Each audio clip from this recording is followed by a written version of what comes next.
عجیب امروز اینجا امشب فدرا 2-0-13 ببینیم چی داره غذا غذاش که نگاه میکنید اینجا همه غذاهای عالی خوشمزه از هرچی که دلتون بخواد اینجا هست از غذای قدیمی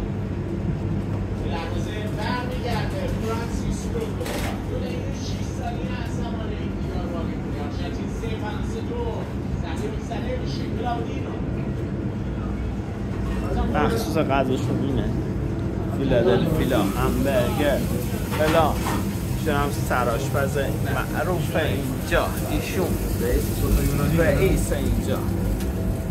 هم غذای مخصوص یونانیشون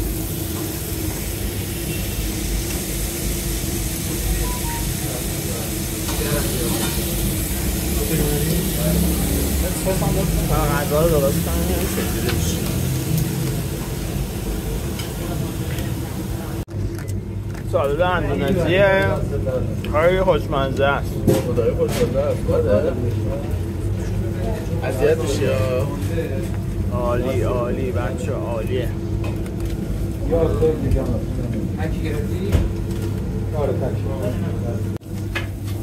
یه من ساندویچ زبون عالی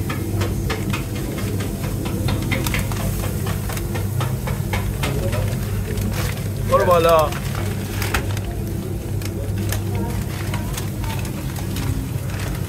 سس چیز با سس چیز